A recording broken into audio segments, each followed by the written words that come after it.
अपना पहला क्वेश्चन था अपना, जय हिंद सभी को भाई। अपना पहला क्वेश्चन था कि भारत की सबसे बड़ी पेट्रोलियम रिफाइनरी कहाँ स्थित है। भारत की सबसे बड़ी पेट्रोलियम रिफाइनरी कहाँ पर स्थित है। तो ये आपको बताना था कि भारत की जो सबसे बड़ी पेट्रोल वाली रिफाइनरी है, जहां पर पेट्रोल का शुद्धिकरण होता है, वो किस राज्य में स्थित है या किस शहर में स्थित है या किस जगह पे स्थित है। पहला ऑप्शन है आपके पास जामनगर, दूसरा ऑप्शन है डिगबोई, तीसरा ऑप्शन है मुंबई और चौथा ऑप्शन है विशाखापट्टनम। तो बताइएगा भाई, आंसर फटाफट दीजिएगा, क्योंकि बहुत सारे क्वेश्चन है ब्रह्मास्त्र बैच का, मतलब आप समझ रहे हो कि ज्यादा से ज्यादा कंप्लीट कराना, और टाइम है अपने पास बहुत कम। बहुत सारे लोग बता रहे हैं, देखो सबसे ज्यादा बात, मेरी बात सुनना भाई, आपसे तेल रिफाइनरी नहीं पूछा है ना। जो लोग भी बी बता रहे हैं भाई लोग, आप इतने समझदार हो कि आपसे क्या पूछा है, आपसे उसने तेल रिफाइनरी का नहीं पूछा, आपने उससे पूछा है पेट्रोलियम रिफाइनरी का। काई का पूछा है? पेट्रोलियम रिफाइनरी का। तो देखो भाई, जो जामनगर इसका बिल्कुल करेक्ट आंसर है, क्योंकि बात काई की करी है, बात करी है पेट्रोलियम की, बात काई की करी है, पेट्रोलियम की करी है ना। तेल रिफाइनरी यानी भारत की सबसे पहली तेल रिफाइनरी वो है आपका डिगबोई में, जो कि असम राज्य के अंतर्गत स्थित है। लेकिन आपसे उसने पूछा है कि भारत की सबसे बड़ी पेट्रोलियम रिफाइनरी कहाँ स्थित है, तो जामनगर में। ये गुजरात है, जो जामनगर है वो गुजरात राज्य में स्थित है, और यह कंपनी रिलायंस इंडस्ट्रीज लिमिटेड के नाम के स्वामित्व में आई थी। तो आपको सिर्फ इतना याद रखना है कि भारत की सबसे बड़ी पेट्रोलियम रिफाइनरी कहाँ स्थित है, जामनगर में। और तेल रिफाइनरी की बात करता है, वो कई की बात करता है, तेल रिफाइनरी की। तो तेल रिफाइनरी हो जाएगी आपकी डिगबोई असम में। कहां पर हो जाएगी? डिगबोई असम में, यानी असम राज्य के अंतर्गत एक क्षेत्र आता है डिगबोई, तो डिगबोई असम में स्थित है ना भाई। जिसने भी बताया है कि तेल रिफाइनरी या पेट्रोल रिफाइनरी, उसने यहाँ पे आपसे पूछा था पेट्रोल रिफाइनरी बताना है, तो पेट्रोल वाली आ जाएगी जामनगर, और तेल वाली आ जाएगी वो आपका डिगबोई हो जाएगी। आई बात समझ में भाई लोगों? बहुत बढ़िया। अब थोड़ा सोच समझ के आंसर दीजिएगा भाई लोग, गलत नहीं बताना है आपको, ठीक है। दूसरा क्वेश्चन आता है स्क्रीन पे आपके, निम्न में से किस देश को हजारों झीलों का देश भी कहते हैं। निम्न में से किस देश को हजारों झीलों का देश भी कहते हैं। तो बताइएगा भाई, आंसर क्या आ जाएगा?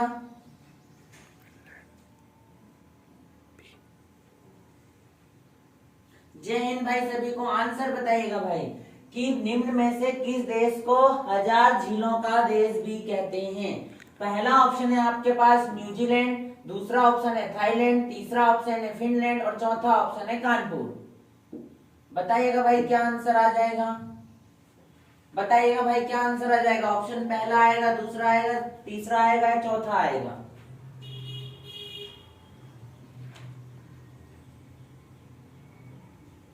बी वाला ऑप्शन ऊपर नीचे है, दिक्कत वाली कोई बात नहीं है, आपको बताना सही है। हाँ, आशीष जाट ने सी बताया कि नहीं, कमलेश कायल ने बी बताया है ना। ऑप्शन ऊपर नीचे, कोई दिक्कत वाली बात नहीं है। जिसने भी बी बताया फिनलैंड, वो बिल्कुल करेक्ट है कि हजार झीलों का देश किसको कहा गया है, तो हजार झीलों का देश फिनलैंड को कहा गया है। हजार झीलों का देश किसको कहा गया है?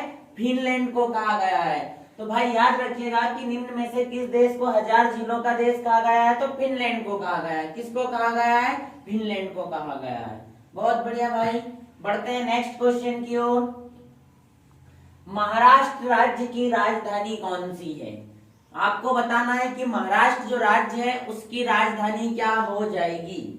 फटाफट आंसर बताते चलिएगा भाई, और लास्ट में चेक करना कि किसके कितने गलत होते हैं और किसके कितने सही होते हैं। लास्ट में मुझे कमेंट करके बताना कि सर मेरा इतना स्कोर रहा, तो मैं उस स्तर से आपको और अच्छे से तैयारी करा सकूं भाई, है ना। आपको बताना है कि महाराष्ट्र राज्य की राजधानी कौन सी हो जाएगी। पहला ऑप्शन है आपके पास लखनऊ, दूसरा ऑप्शन है थाईलैंड, तीसरा ऑप्शन है मुंबई और चौथा ऑप्शन है कानपुर। बताइएगा भाई फटाफट आंसर, कमेंट इतनी फास्ट आना चाहिए कि आप खुद बोलो कि हाँ भाई हमारा सबसे पहले आना चाहिए। आज कंपटीशन होना चाहिए आपके बीच, है ना। मैथ्स का तो ऐसा है कि उसको करके देखना रहता है, लेकिन आपने इतने दिन से जो पढ़ा वो आज यहाँ पे दिख जाएगा। तो कमेंट फटाफट आना चाहिए कि ये वाला आंसर आएगा। अधिकतर लोग बता रहे हैं बी वाला मुंबई, है ना। तो महाराष्ट्र राज्य की राजधानी कौन सी हो जाएगी भाई? मुंबई हो जाएगी। महाराष्ट्र राज्य की राजधानी क्या हो जाएगी? मुंबई हो जाएगी। ऑप्शन ऊपर नीचे, घबराने की कोई जरूरत नहीं है। आपको बी वाला ऑप्शन है तो बी वाला बताना है, सी वाला है तो सी वाला बताना है ना। तो महाराष्ट्र राज्य की राजधानी क्या हो जाएगी भाई लोगों? मुंबई हो जाएगी। क्या हो जाएगी? महाराष्ट्र राज्य की राजधानी मुंबई हो जाएगी। बढ़ते हैं नेक्स्ट क्वेश्चन की ओर। सरदार सरोवर योजना किस नदी पर है? नेक्स्ट क्वेश्चन है आपके लिए कि सरदार सरोवर जो परियोजना है वो किस नदी पर है? सरदार सरोवर परियोजना किस नदी पर है? आपका क्वेश्चन नंबर चौथा है, उसका आंसर आपको बताना है कि सरदार सरोवर योजना किस नदी पर है। बताइएगा भाई कौन सा आ जाएगा?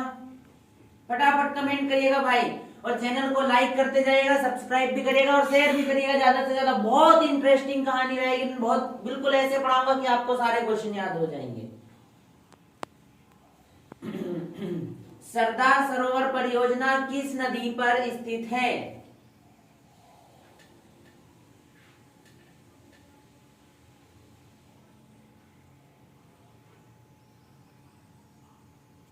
बहुत बढ़िया, ए वाला। सरदार सरोवर परियोजना कहां पर है भाई? नर्मदा नदी पर है। सरदार सरोवर परियोजना किस नदी पर हो जाएगी? आपकी नर्मदा नदी हो जाएगी। दूसरी बात यहीं से याद रखना है आपको कि नर्मदा नदी का उद्गम स्थल, है ना, नर्मदा नदी कहां से निकलती है? तो भाई ये निकलती है अमरकंटक। और ये कहां पर है अमरकंटक? मध्य प्रदेश में है। कहां पर है? मध्य प्रदेश में। ये जो नर्मदा नदी है इसका उद्गम स्थल क्या हो जाएगा? तो अमरकंटक हो जाएगा। किस राज्य में है? मध्य प्रदेश में है। और इस पर कौन सी परियोजना है? तो सरदार सरोवर परियोजना है। कौन सी परियोजना है? सरदार सरोवर परियोजना। और इसी नर्मदा नदी को गुजरात की जीवन रेखा भी कहा जाता है।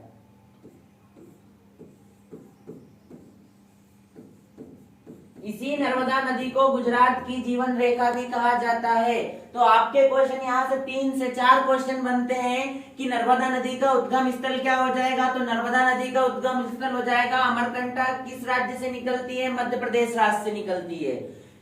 कौन सी परियोजना है? तो सरदार सरोवर परियोजना है। उसके बाद में गुजरात की जीवन रेखा किसको बोला जाएगा? तो नर्मदा नदी को बोला जाएगा। किसको बोला जाएगा? गुजरात की जीवन रेखा नर्मदा नदी को बोला जाएगा। बढ़ते हैं नेक्स्ट क्वेश्चन की ओर। मौर्य साम्राज्य को किसने स्थापित किया था?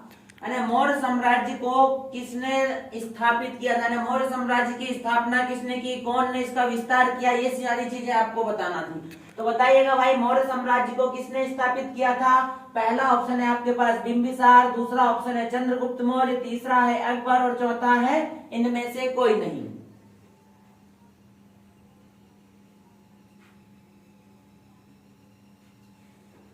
बताइएगा भाई कितना आंसर आ जाएगा? बी ऑप्शन बता रहे हैं क्या आप लोग? हाँ भाई, है ना, बी ऑप्शन बता रहे हो आप लोग। कौन सा बता रहे हो? B option. देखो पहली बात तो यहाँ नाम से ही पता चल जाएगा, आपको घबराने की कोई बिल्कुल भी जरूरत नहीं है। मौर्य साम्राज्य को किसने स्थापित किया था? तो आपको ऑप्शन में मिल रहा है चंद्रगुप्त मौर्य। तो यहाँ से आप ये भी लगा सकते हो कि चंद्रगुप्त मौर्य ने किसकी स्थापना करी थी? मौर्य साम्राज्य की। तो इसके बारे में सुनना कि जो चंद्रगुप्त मौर्य हैं इनने इनके गुरु चाणक्य की सहायता से, जो चंद्रगुप्त मौर्य हैं इनने इनके गुरु चाणक्य की सहायता से 25 वर्ष की उम्र में जो एक शासक था घनानंद, उसको पराजित करके और मौर्य साम्राज्य की स्थापना की थी। और ये जो घनानंद था ये नंद वंश का अंतिम शासक था। तो आपको कैसे याद रखना है कि चंद्रगुप्त मौर्य ने अपने गुरु की सहायता से नंद वंश के अंतिम शासक घनानंद को पराजित करके 25 वर्ष की आयु में मौर्य वंश की स्थापना कर दी थी। बढ़ते हैं नेक्स्ट क्वेश्चन की ओर। गोटीपुआ नृत्य किस राज्य से संबंधित है?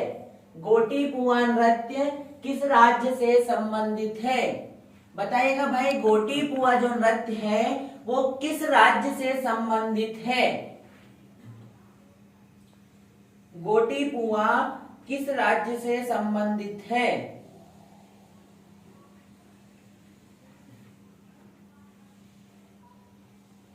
राजधानी क्या हो जाएगी भाई आपकी? भुवनेश्वर हो जाएगी। उड़ीसा की राजधानी क्या है? भुवनेश्वर है। और उड़ीसा का प्राचीन नाम क्या हो जाएगा? तो उड़ीसा का प्राचीन नाम था कलिंग। उड़ीसा का प्राचीन नाम क्या था? कलिंग था भाई। क्या था? गोटीपुआ नृत्य का संबंध उड़ीसा राज्य से है। उड़ीसा का प्राचीन नाम कलिंग था और उड़ीसा की राजधानी क्या हो जाएगी आपकी? भुवनेश्वर हो जाएगी। क्या हो जाएगी भाई? भुवनेश्वर हो जाएगी। जिसका भी सी ऑप्शन था वो बिल्कुल करेक्ट था भाई। बढ़ते हैं नेक्स्ट क्वेश्चन की ओर। फीफा का मुख्यालय कहां पर स्थित है? फीफा का मुख्यालय कहां पर स्थित है? ये पहला ऑप्शन, ये यहाँ पे दूसरा ऑप्शन, ये तीसरा ऑप्शन। देखो भाई, ऑप्शन में ए बी सी डी डला हुआ ऊपर नीचे है, तो आपको उसके हिसाब से ही बताना है कि आपको कौन सा बताना है। बी आएगा, सी आएगा, डी आएगा या ए आएगा। आई बात समझ में? तो आप बताइएगा कि फीफा का मुख्यालय कहां पर स्थित है। ऑप्शन बताइएगा भाई, फीफा का मुख्यालय कहां पर स्थित है। पहला ऑप्शन है आपका दुबई, दूसरा ऑप्शन है ज्यूरिख, तीसरा ऑप्शन है लंदन और चौथा ऑप्शन है इनमें से कोई नहीं। बताइएगा भाई जल्दी। बी बता रहे हो क्या?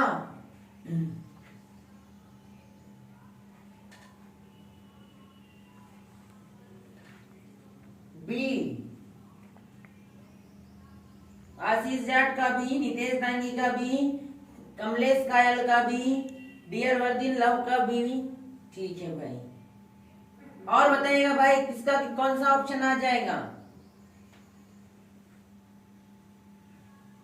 मेरी बात सुनिएगा भाई, जो फीफा है ये फेडरेशनल इंडिया इंटरनेशनल डी फुटबॉल एसोसिएशन, यानी फीफा शब्द कहाँ पे जुड़ता है? फुटबॉल एसोसिएशन पे जुड़ता है। कहीं पे जुड़ता है? Football association. तो इसका मुख्यालय कहाँ पर है? जूरिख में है। और जूरिख किस देश में है? तो स्विट्जरलैंड में। कहाँ पर है? और इसकी स्थापना कब हुई थी? तो इसकी स्थापना 1904 ईस्वी में हुई थी। आई बात समझ में? यहाँ से 3 क्वेश्चन बनता है भाई। ए ऑप्शन नहीं आएगा, बी ऑप्शन आएगा कि फीफा का मुख्यालय कहाँ पर है? तो स्विट्जरलैंड ज्यूरिख में है। स्विट्जरलैंड देश में, और यहाँ पे एक जगह है ज्यूरिख, वहां पर इसका मुख्यालय है। इस फीफा की स्थापना 1904 में हुई थी और इसका संबंध फुटबॉल के खेल से होता है। फीफा कप किस में आ जाएगा आपका? फुटबॉल में हो जाएगा। कहां पर आ जाएगा फीफा कप? फुटबॉल में आ जाएगा। पढ़ते हैं नेक्स्ट क्वेश्चन की ओर। विनेश फोगाट निम्न में से किस खेल से जुड़ी हुई है? आपको बताना है कि जो विनेश फोगाट नाम का व्यक्ति या खिलाड़ी है वो किस खेल से जुड़ा हुआ है।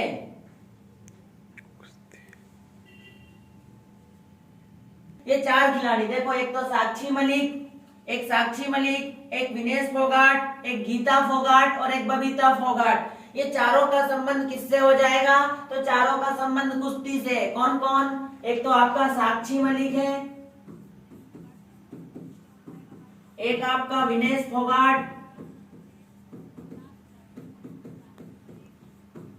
एक बबीता फोगाट और एक गीता फोगाट।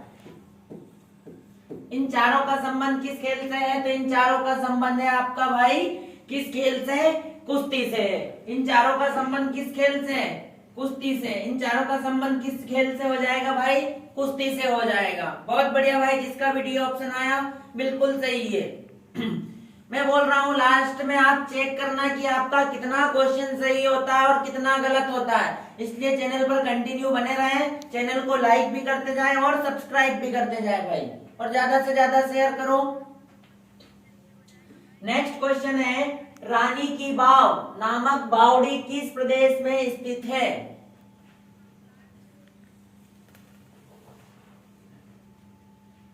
रानी की वाव नामक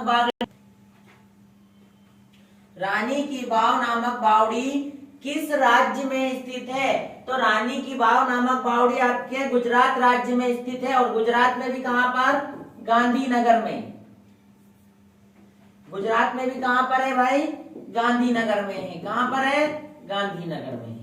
रानी की वाव नामक बावड़ी कहां पर हो जाएगी आपकी?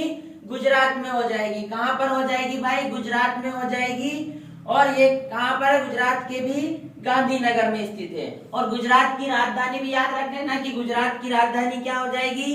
गांधीनगर हो जाएगी। गुजरात की राजधानी भी यहां से आप याद रख लेना कि गुजरात की राजधानी क्या हो जाएगी? गांधीनगर हो जाएगी।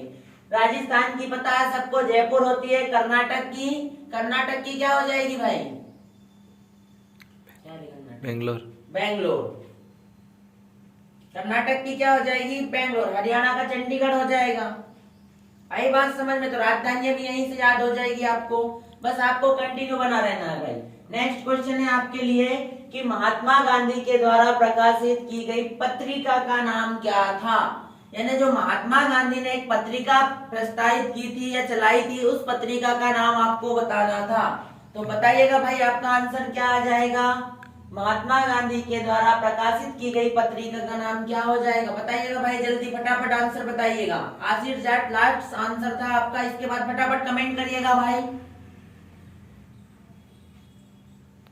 फटाफट कमेंट करिएगा भाई कि महात्मा गांधी के द्वारा प्रकाशित की गई पत्रिका का नाम क्या था?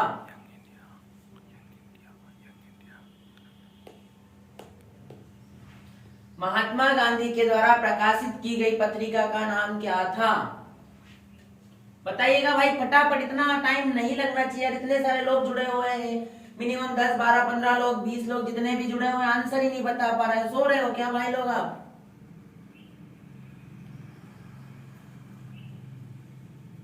या फिर आंसर देने में आपको शर्म आती है भाई? 2 से 4 जने आंसर दे रहे हैं, बाकी लोग क्या कर रहे हो? सो रहे हो क्या?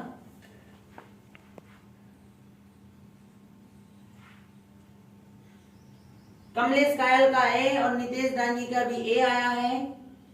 बहुत बढ़िया भाई, तुम दोनों बहुत बढ़िया भाई, है ना। महात्मा गांधी के द्वारा प्रकाशित की गई पत्रिका का नाम क्या हो जाएगा?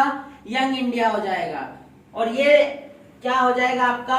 यंग इंडिया हो जाएगा। जो महात्मा गांधी के द्वारा प्रकाशित की गई पत्रिका का नाम था वो यंग इंडिया हो जाएगा। और ये एक साप्ताहिक पत्रिका थी। कौन सी पत्रिका थी? साप्ताहिक पत्रिका। और ये अंग्रेजी भाषा में लिखी हुई थी। कौन सी भाषा में? अंग्रेजी भाषा में। आई बात समझ में कि महात्मा गांधी के द्वारा जो पत्रिका चलाई गई थी उसका नाम यंग इंडिया था, और ये एक साप्ताहिक पत्रिका थी, और इसको अंग्रेजी भाषा में लिखा गया था या अंग्रेजी भाषा में प्रकाशित होती थी। आई बात समझ में कि महात्मा गांधी के द्वारा जो पुस्तक लिखी गई थी या प्रकाशित की गई थी उसका नाम यंग इंडिया था, और ये एक साप्ताहिक यानी सप्ताह 7 दिन में एक दिन लॉन्च होती थी। और इसको किस भाषा में प्रकाशित किया जाता था? तो इसको अंग्रेजी भाषा में प्रकाशित किया जाता था। बढ़ते हैं भाई नेक्स्ट क्वेश्चन की ओर। नोबेल पुरस्कार जीतने वाला पहला भारतीय कौन था? भाई फटाफट बताइएगा कि नोबेल पुरस्कार जीतने वाला पहला भारतीय कौन था? पहला ऑप्शन है आपके पास मदर टेरेसा, दूसरा सीवी रमन, तीसरा हरगोविंद खुराना और चौथा इनमें से कोई नहीं। आपको बताना है कि नोबेल पुरस्कार जीतने वाला पहला भारतीय कौन था।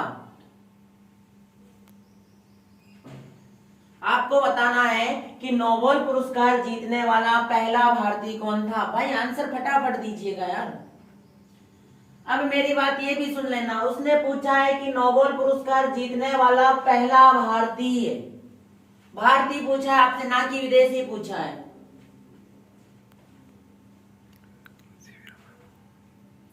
बताइएगा आंसर, कमेंट करिएगा यार। भाई क्या करते रहते हो यार, आप सोते रहते हो यार, हम उठ के आ जाते हैं आपको पढ़ाने के लिए, आप अभी आंसर नहीं दे पा रहे हो। ठीक है भाई, किसी का ए आया, किसी का सी आया, किसी का जो भी आया। तो पहली बात तो सुनिएगा भाई कि जो नोबेल पुरस्कार प्राप्त करने वाले भारतीय इसमें से कोई भी नहीं है। तो आपका ऑप्शन क्या हो जाएगा? इनमें से कोई नहीं, है ना। एक ऑप्शन आपने माइंड नहीं किया होगा, तो एक ऑप्शन है इनमें से कोई नहीं। नोबेल पुरस्कार पाने वाले प्रथम भारतीय रविंद्रनाथ टैगोर जी थे। आई बात समझ में? रविंद्रनाथ टैगोर। आई बात समझ में भाई कि नोबेल पुरस्कार प्राप्त करने वाले पहले भारतीय कौन हो जाएंगे? रविंद्रनाथ टैगोर हो जाएंगे। कौन हो जाएगा भाई? रविंद्रनाथ टैगोर। नोबेल पुरस्कार प्राप्त करने वाले पहले भारतीय कौन हो जाएंगे भाई? रविंद्रनाथ टैगोर हो जाएंगे। आई बात समझ में? इन सबको बाद में मिला है। मदर टेरेसा को भी शायद 2013 या 14 में मिला था, तो ये काफी बाद में मिला। वहां आपसे क्वेश्चन पूछा गया है कि नोबेल पुरस्कार जीतने वाला पहला भारतीय कौन हो जाएगा, तो आपका ऑप्शन में नाम नहीं है, तो इनमें से कोई नहीं हो जाएगा, क्योंकि उनका नाम क्या था? रविंद्रनाथ टैगोर था। बढ़ते हैं नेक्स्ट क्वेश्चन की ओर भाई लोगों। विश्व रेड क्रॉस दिवस या डे कब मनाया जाता है?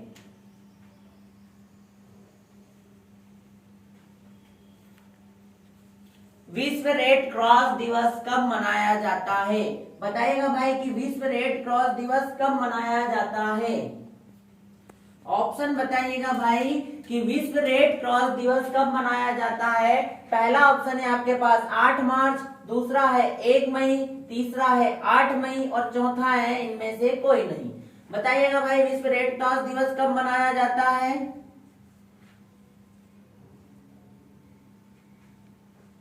नवीन मेवाड़ा ए ऑप्शन बिल्कुल गलत है आपका। नवीन मेवाड़ा ए ऑप्शन बिल्कुल गलत है। नितेश दांगी बी भी आपका बिल्कुल गलत है। उसके बाद में नितेश दांगी सी, फिर भी आप सी पे आ गए बी के बाद, बहुत बढ़िया भाई। कमलेश कायल सी, नवीन मेवाड़ा ये गलत है भाई बिल्कुल। जिसका भी सी ऑप्शन है वो बिल्कुल करेक्ट आंसर है। तो विश्व रेड क्रॉस दिवस कब मनाया जाता है? तो विश्व रेड क्रॉस दिवस 8 मई को मनाया जाता है और इसकी स्थापना 1863 में की गई थी। रेड क्रॉस की स्थापना कब की गई थी? 1863 में की गई थी। 3 से 4 क्वेश्चन बनेंगे यहाँ से, वो देख लीजिएगा कि विश्व रेड क्रॉस दिवस कब मनाया जाता है। तो ये मनाया जाता है 8 मई को मनाया जाता है। कब मनाया जाता है? 8 मई को। इसकी स्थापना कब हुई थी? 1863 में हुई थी। कब हुई थी? 1863 में हुई थी। और इसकी स्थापना किसने करी थी? तो हेनरी ड्यूसेंट ने करी थी। किसने करी थी? हेनरी ड्यूसेंट ने करी थी। किसने करी थी? हेनरी ड्यूसेंट ने करी थी। और यहाँ से एक सबसे इंपॉर्टेंट क्वेश्चन ये भी बनता है कि विश्व रेड क्रॉस का मुख्यालय कहाँ पर है? तो इसका मुख्यालय है जेनेवा में। आई बात समझ में भाई लोगों कि विश्व रेड क्रॉस दिवस कब मनाया जाता है? तो 8 मई को मनाया जाता है। इसकी स्थापना किस वर्ष हुई थी? तो 1863 में हुई थी। कब हुई थी भाई? 1863 में हुई थी। किसने की थी इसकी स्थापना? तो हेनरी ड्यूसेंट नाम के एक व्यक्ति ने इसकी स्थापना की थी। और इसका मुख्यालय कहाँ पर हो जाएगा भाई लोगों? इसका मुख्यालय हो जाएगा जेनेवा में हो जाएगा। कहाँ हो जाएगा इसका मुख्यालय? जेनेवा में हो जाएगा। बहुत कम लाइक कर रहे हो भाई, चैनल को लाइक तो करते जाइएगा, सब्सक्राइब करिएगा और शेयर करिएगा मेरा लाल लालियों। बढ़ते हैं नेक्स्ट क्वेश्चन की ओर। सबको पता होगा बिल्कुल सरल क्वेश्चन कि ताशकंद समझौता कब हुआ था। और यही क्वेश्चन अभी मऊ की एग्जाम में आया था। मऊ यारों की जो भर्ती हुई थी उसी एग्जाम में आया था कि ताशकंद समझौता कब हुआ था। ताशकंद समझौता कब हुआ था? बताइएगा भाई ताशकंद समझौता कब हुआ था? बताइएगा भाई ताशकंद समझौता किस सन में हुआ था? कौन सा ऑप्शन आएगा भाई? नवीन बताइएगा ताशकंद समझौता कब हुआ था। पहला ऑप्शन है आपके पास 1954, दूसरा 1972, तीसरा 1966 और चौथा इनमें से कोई नहीं। नितेश दांगी का बी ऑप्शन, अग्निवीर मैथ्स का बी ऑप्शन, नवीन मेवाड़े का सी ऑप्शन। बताइएगा भाई और बताइएगा फटाफट। कहाँ चले गए सब? सो गए हो क्या भाई?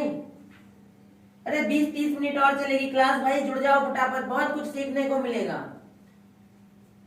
बी कमलेश कायल सी, नवीन मेवाड़ा सी। आप दोनों का बिल्कुल सही आंसर है भाई, है ना।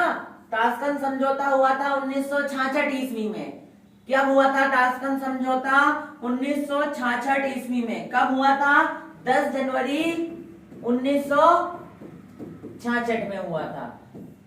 ताशकंद जो समझौता है ये भारत के प्रधानमंत्री लाल बहादुर शास्त्री और पाकिस्तान के प्रधानमंत्री आयूब खां के बीच में 10 जनवरी 1966 के दिन हुआ था। आई बात समझ में भाई लोग? क्या था ताशकंद समझौता? कि ताशकंद जो समझौता था ये भारत के जो उस टाइम के प्रधानमंत्री थे लाल बहादुर शास्त्री और पाकिस्तान के जो प्रधानमंत्री थे अयूब खां, उन दोनों के बीच में 10 जनवरी 1966 को ताशकंद समझौता हुआ था आपका। आई बात समझ में भाई?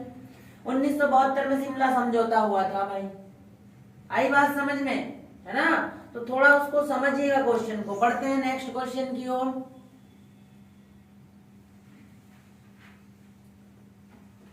बढ़िएगा नेक्स्ट क्वेश्चन।